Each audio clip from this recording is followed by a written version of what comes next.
Cuando invertimos en bolsa podemos comprar acciones de cualquier país del mundo, pero al final casi todo se reduce a lo mismo, a Estados Unidos y a Wall Street. Empresas como Apple, Microsoft, Google o Netflix llaman la atención de miles de inversores. Las valoraciones en bolsa se mueven en gran parte por la psicología inversora, en algunos casos miedosa y en otros casos codiciosa. A veces todo el mundo quiere invertir en Estados Unidos y este obtiene un mayor retorno. Pero en otros casos, los inversores han preferido invertir fuera de Estados Unidos y eso es lo que estamos empezando a ver ahora. Mientras que Estados Unidos está a valoraciones por encima de su media histórica, otros territorios como Europa se encuentran por debajo. Pero si realmente hay un país interesante actualmente es Japón, un país del que no se habla mucho y del cual la gente solo recuerda la gran burbuja inmobiliaria de los años 90. Pues mucho cuidado porque parece que ahora las empresas japonesas están baratas e incluso el gran Warren Buffett lo ha visto y ha empezado a invertir masivamente 40.000 millones de dólares en 2023. Y no solo eso, sino que ahora existe también una figura pública japonesa misteriosa que al parecer está moviendo los hilos para que las empresas lo hagan mejor en bolsa en los próximos años. Por lo tanto, ahora ¿cuál es la pregunta clave? ¿Es Japón el mejor país para invertir? En este vídeo ya no solo responderemos a esta pregunta, sino que además os daré algunas ideas de inversión para que podáis invertir en Japón. Todas las ideas que iremos viendo las podréis encontrar en Mexem, que es el broker que yo utilizo personalmente y con el cual puedes invertir de manera internacional. Mexem actúa como introducing broker para Interactive Brokers, que es uno de los mejores a nivel mundial, es decir que Mexem es una empresa afiliada que ofrece sus mismos productos y servicios como operar en 150 mercados, 33 países y 27 divisas. Pero a diferencia de Interactive Brokers, Mexem tiene muchos privilegios para el cliente hispano, como por ejemplo un tipo de cuenta con apertura más ágil, por ejemplo tiene comisiones más bajas para invertir en empresas europeas y con un servicio de atención al cliente español más atento y receptivo que Interactive Brokers no tiene. Si queréis abrir una cuenta os dejo el enlace en la descripción y si ya tenéis Interactive Brokers pero queréis mejorarlo e integrarlo con Mexem os dejo otro enlace para hacerlo, aunque directamente también tenéis un tutorial que subí hace poco en el canal en el que os explico cómo utilizar la plataforma desde cero que os dejaré aquí arriba. A finales de 2023 me fui a Andorra para asistir al gran evento de Momentum Finance y tener la oportunidad de hablar con otros inversores y gestores sobre inversiones y finanzas. Hubo varias ponencias estupendas, pero una de las que más me gustó fue la de Mark Garrigaside, una de las personas referentes en la inversión en Japón en España, ya que gestiona el fondo Japan Deep Value Fund, al cual os recomiendo echar un vistazo. De hecho, os dejaré el enlace a la presentación del canal de Momentum en la descripción. En este vídeo voy a intentar resumir y explicar esta tesis de inversión en Japón de Mark, la cual creo que os va a sorprender, ya que ahora mismo hay muchos catalizadores para que los próximos años esta inversión vaya muy bien. La bolsa japonesa parece que despierta, y este año el Nikkei, el principal índice de Tokio, sube casi un 30%. Esto no solo es por la ayuda de la caballería, es decir, la entrada de Warren Buffett, sino que durante el vídeo veréis que ahora existen varios catalizadores o cambios internos que están haciendo que la bolsa japonesa cada vez vaya a mejor. Si miramos normalmente los índices mundiales, en muchos casos todos ponen la valoración mundial ex Japón, es decir, sin tener en cuenta el país. Esto se empezó a hacer debido a que Japón experimentó un gran mercado bajista en los años 90 por la burbuja y tardó muchos años en recuperarse, así que se excluía directamente de los índices. Y esto ha provocado que no haya entrado mucho dinero o flujos de capital en el país los últimos años. Además, Japón también experimentó un periodo complicado de deflación del año 2000 a 2010. Por lo tanto, un país sin flujos de capital, con deflación, excluido de los índices y con una bolsa cara, hizo que fuera un país sin ningún tipo de interés por los inversores internacionales e incluso para los inversores locales. De hecho, fijaros lo que comenta el propio Mark sobre lo que le dijo uno de los mayores expertos de small caps japonesas. A veces he contado el inicio del fondo que hablamos con el mayor experto de small caps japonesas, de uno de los brokers más conocidos, y le preguntamos qué pasaba, le pusimos varios ejemplos y nos dijo que no invirtiéramos. O sea, entonces fue el momento que vimos más claro que había que invertir, porque si el mayor experto, el que habla con hedge funds, no le recomienda invertir en small caps japonesas, estando a 2 veces free cash flow sin deuda, es que realmente el pesimismo es lo mayor que he visto en mi vida, ¿no? A largo plazo, los precios de las acciones tienen una alta correlación positiva con los beneficios por acción de las compañías. Es decir, que si tenemos una compañía que cada año reporta beneficios por acción más elevados, lo normal es que su cotización, el precio de la acción, vaya acompañando esos beneficios. Pero fijaos en la descorrelación entre el precio del Topix, índice japonés, y los beneficios por acción de las empresas del propio índice. Como veis, el precio está muy por encima de los beneficios de las compañías y esto crea una distorsión y una burbuja porque el precio de la acción está distorsionado y no refleja el valor real que tiene esa compañía o esa acción. Lo que ocurre es que desde 2011 las cosas vuelven a estar mejor y como en un escenario normal el precio y los beneficios se vuelven a juntar, lo cual es una buena señal para los inversores. De hecho, ahora los márgenes de las compañías japonesas de media son el doble de grandes que en comparación con el pico de la burbuja japonesa. Ahora, en los últimos años seguramente muchos de vosotros habéis escuchado que invertir en Japón no era una buena idea por la propia cultura empresarial japonesa, ya que son compañías con muchísima caja, pero que no recompensan al accionista, no reparten dividendos y no hacen recompra de acciones, por lo que un accionista no ve valor, no ve una recompensa por invertir en esas compañías y por ello las compañías se quedan planas en bolsa. Sin embargo, parece que esto está cambiando, ya que en los últimos años el reparto de dividendo y la recompra de acciones ha empezado a crecer con mucha fuerza. Y además, aun haber aumentado ese gasto en remuneración para los accionistas, porque al final sale una caja de la compañía, pues la caja y equivalentes de las empresas japonesas han seguido creciendo, sobre todo a partir de 2011. Aún así, podemos ver que el 84% de los gestores internacionales siguen teniendo a Japón infraponderado en sus carteras. Pero realmente en Japón, y sobre todo en los últimos años, es normal que existan ineficiencias de mercado. ¿Por qué? Porque no hay casi ningún analista siguiendo las compañías. En el S&P 500, índice más importante de Estados Unidos, casi todas las empresas del índice tienen seguimiento por al menos un analista. En cambio, en Japón son el 56% de las empresas que no tienen ningún analista. Ahora, ¿quién ha invertido en Japón hasta ahora? Aquí nos aparece el porcentaje de acciones que atesora cada tipo de inversión en Japón.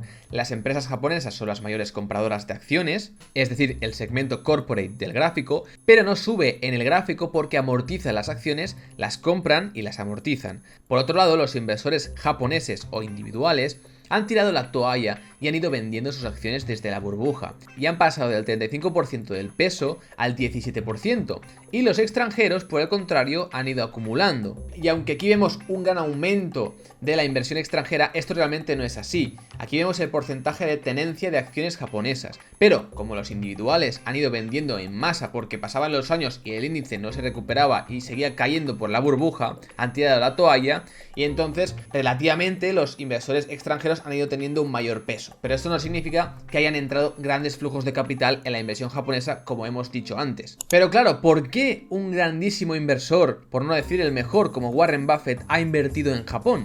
Warren Buffett empezó a invertir en compañías japonesas justo antes de que viniera el COVID y acabó su posición en el propio COVID, invirtiendo en 5 compañías japonesas y comprando un 5% de sus acciones, individualmente de cada una. Lo extraño aquí es que Warren Buffett personalmente escribió una carta a cada CEO o director ejecutivo de las compañías en las cuales estaba invirtiendo. ¿Por qué? Porque los japoneses son muy suyos, muy locales, y una inversión tan grande extranjera es un tema delicado, sobre todo viendo que no es cualquier persona la que está comprando, sino que hablamos de Warren Buffett. Buffett les dijo que no se preocupasen, que él invertía a largo plazo y que lo podía demostrar con el tiempo que lleva invertido en empresas como Coca-Cola, American Express o Moody's, y les dijo que no iba a superar el 10% sin que el consejo de las propias empresas le diera permiso. Por lo tanto, diríamos que es un inversor activista, pero pasivo, porque realmente no va a tener ningún control significativo en esas compañías de momento, pero ya solo con su presencia y porque la gente sabe cómo él invierte, pues ya crea muchas expectativas y mucha gente va a empezar a invertir en Japón.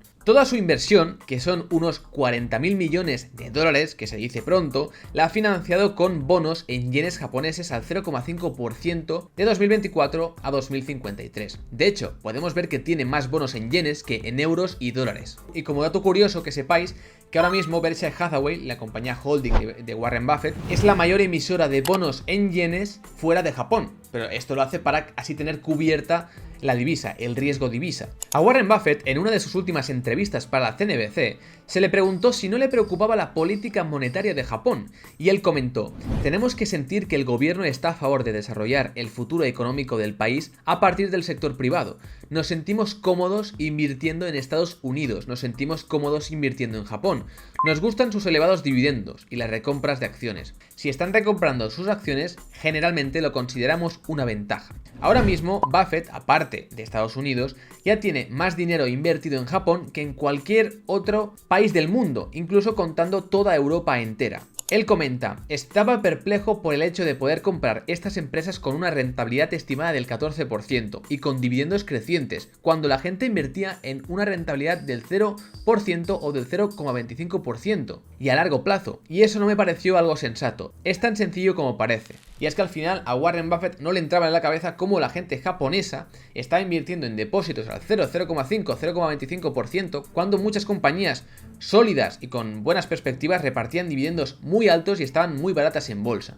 Después, como comenta Mark en su presentación, y es algo muy curioso, hay un catalizador interno, ya que hay una persona muy influyente ahora mismo en la bolsa de Japón que incluso puede tener mucha más influencia en cómo va la bolsa a futuro, incluso, como digo, por encima de Warren Buffett. Y el culpable es este señor, Hiromi Yamagi, el presidente de la bolsa de Japón, el cual ha recomendado a las empresas abrazar a los inversores activistas. Y no me refiero a abrazarlos literalmente, sino a escucharlos y aceptar sus propuestas para crear valor para los demás accionistas. Mark tuvo la oportunidad de hablar con él y esto fue lo que le dijo. Tuvimos una call con él y más gente, obviamente, no nosotros solos, y hablaba todo el rato del coste del capital y la rentabilidad de los activos. Alucinante. O sea, es como un regulador y yo es que me frotaba los ojos, ¿no?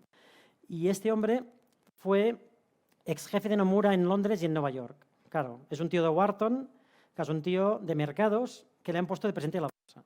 Lo que está haciendo este hombre es muy curioso, y es que en enero de 2023 lo que hizo fue enviar una carta a todas las compañías de Japón para que explicasen por qué cotizaban tan baratas. Los directivos obviamente se quedaron muy descolocados porque nadie antes les había apretado en ese sentido. Pero Yamagi siguió y en marzo les envió una carta en la que decía que todas las empresas cotizadas, que son casi 4.000 en Japón, tenían que publicar el coste de capital de cada empresa y la rentabilidad sobre activos. Las empresas, aún más descolocadas, lo han ido enviando y finalmente han respondido el 31%. El presidente de la bolsa, que no es tonto, ha comentado que va a publicar la lista de los que no han respondido, y esto en Japón es muy duro a nivel social, pero al final él lo hace para que estas empresas mejoren y aporten valor a los demás accionistas. Luego también les hizo una encuesta para ver cuántas compañías reportaban en inglés. Aunque él no puede obligar a reportar en inglés, es también una manera de empezar a incentivar a que publiquen en otro idioma, y ya podemos empezar a ver sus intenciones debido a que ha comprado una de las empresas más grandes de traducción, llamada Scripps Asia, que es una empresa asiática que hace transcripciones. Y de hecho también ha comentado que si las compañías del Topix, que es el índice japonés, quieren seguir cotizando en este índice el año que viene, tienen que publicar sus informes también en inglés. En los últimos años ya empieza a haber un aumento del activismo en Japón, tanto de inversores locales como internacionales. Pasan de 7 en 2014 a más de 50 en 2022. Y el presidente de la bolsa comentó: Japón no está dotado de recursos naturales y solo puede sobrevivir interactuando con países extranjeros. Y después de ver la evolución histórica, la situación actual en Japón, lo que puede venir y los catalizadores tanto de Warren Buffett como del presidente de la bolsa, paso a enseñaros dos ideas de inversión que presentó Mark y que son las principales posiciones de su fondo Japan Deep Value Fund. Por cierto, y antes de pasar con las ideas de inversión, tengo buenas noticias.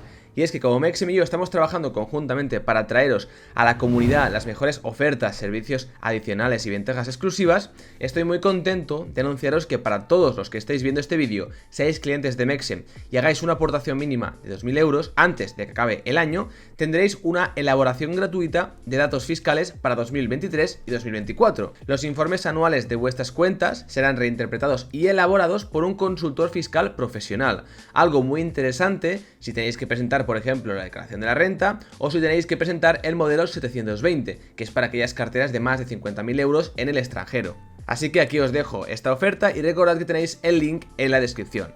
Y empezamos por DTS Corp, que como veis la tenéis en Mexem. En Mexem tenéis hasta las compañías más pequeñitas, en este caso es una compañía muy pequeña de Japón.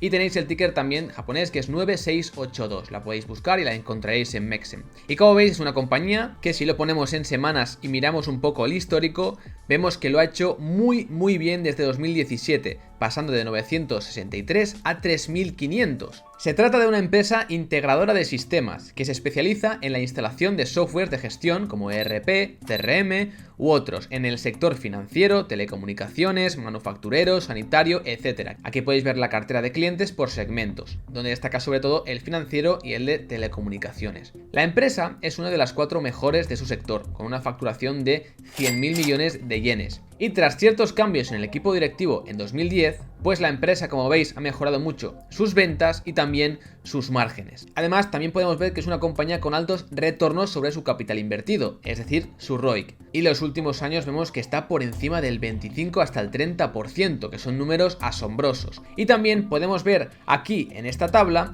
cómo anteriormente tenía un objetivo de dividendo del 45% o más sobre el net income o beneficio neto, pero ahora ya lo ha empezado a subir y esperan un payout ratio, es decir, lo que reparten en forma de dividendos sobre el beneficio neto, del 50% o superior. Y también, como podéis ver, esta retribución a los accionistas en esta compañía no hace más que ir al alza. Podemos ver aquí la evolución de 1994 a 2022 en cuanto al gasto de dividendos y recompras de acciones. Vemos que sobre todo desde 2014 se han incrementado mucho ambas variables y ahora tan solo cotiza en torno a 8 o 9 veces beneficios. Sí que es cierto que no es una valoración ultra baja como podemos ver en otras muchas compañías de Japón, pero también porque es una compañía con mayor crecimiento, espera que crezca al 5 o 6% los próximos años y por lo tanto sí que cotiza con un poco de prima. Aún así, esto si cotizara en Estados Unidos valdría en torno a 15, 20 o incluso más veces beneficios. Y en el número 2 os haré un resumen de otra compañía que es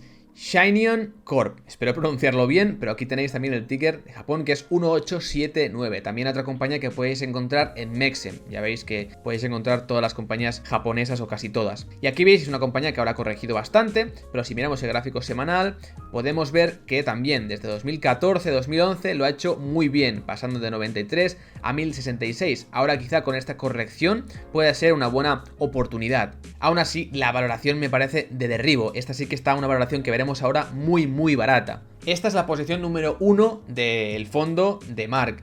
Y aún así, comentaros, esto no es ninguna recomendación ni por parte de Mark en su presentación, ni por mi parte. Aquí cada uno tiene que hacer lo que considere. Si alguien quiere exposición a Japón, pues tiene que analizar sus propias acciones, sus propias empresas y decidir él mismo si quiere invertir o no. Aquí simplemente son ideas y estamos viendo un análisis completo de Japón para entender en dónde nos encontramos y hacia dónde puede ir la inversión en Japón. Pero que cada uno haga su trabajo y invierta en lo que él considere. Y por cierto, ya que estoy, antes de ver la principal posición, si te está gustando este vídeo y este canal, este contenido y quieres unirte a una comunidad de más de 40.000 inversores particulares, te recomiendo que te suscribas aquí debajo activando las notificaciones, que es gratis, y también dejes un gran like para apoyarme a mí y todo el trabajo que hay detrás de cada vídeo. Shinyeon es una empresa de construcción con sede en Chiba, Japón, fundada en 1964 y con orígenes que se remontan a 1923. La empresa cuenta con 550 empleados en abril de 2023 y la empresa divide sus actividades entre construcción, 53% de los ingresos, y desarrollo, el 47%. Aquí podéis ver un poco cómo se distribuye en cuanto a regiones y algunos ejemplos de las construcciones que suele hacer. Vemos también que es una compañía que ha multiplicado por muchas veces sus ventas, pasando de en torno a casi 120.000 en la actualidad y también expandiendo sus márgenes de en torno al 4 o 5% hasta actualmente el 15, incluso el 16%. También vemos que es una compañía con un ROIC muy elevado, que llega en torno al 25%, incluso algunos años ha llegado por encima del 40% y lo ha ido incrementando gradualmente desde los años 90, lo cual es muy positivo. Y también es una compañía que cada vez reparte más dividendos y también a veces hace algunas recompras de acciones, como lo hizo en 2010. Y aquí tenemos esta tabla que es muy interesante y es la valoración, que nos muestra en este caso Mark, por lo tanto es su opinión y son sus números. A pesar de tener esta excelente trayectoria en los últimos 10 años, con crecimientos en ventas del 6,8% anual, expansión de márgenes, etcétera, etcétera, la compañía, como podéis ver, está cotizando a una vez Enterprise Value Free Cash Flow, que es una valoración ridícula y muy baja. Esto sí que sería un deep value profundo. Y aquí os dejo los números por si queréis ver un poco los cálculos que hace Mark. Pero para que os hagáis una idea, la media de Estados Unidos es en torno a 16 veces. Esto está a una vez. Y aquí también os dejo como curiosidad las 10 principales posiciones del fondo de Mark, donde tenemos las ya comentadas número 1, Shinion, y número 2, DTS. Y después veréis muchas otras que seguramente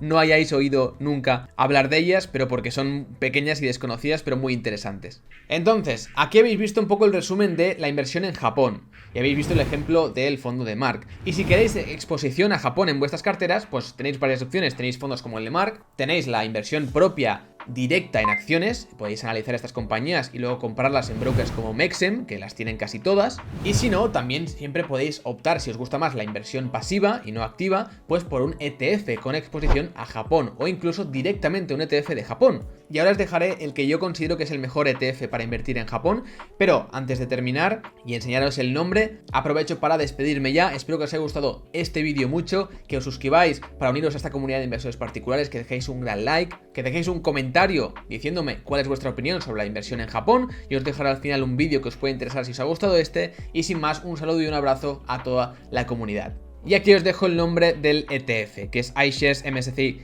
Japan ETF, que también está, como no, en Mexem, por lo que si estáis buscándolo aquí lo tenéis, que el ticker es EWJ, y aquí podéis ir y simplemente si queréis una exposición con inversión pasiva o tener un porcentaje en Japón, esta es una muy buena opción. Aquí tenéis el gráfico y lo podéis investigar. Recordad que tenéis el link de Mexem en la descripción.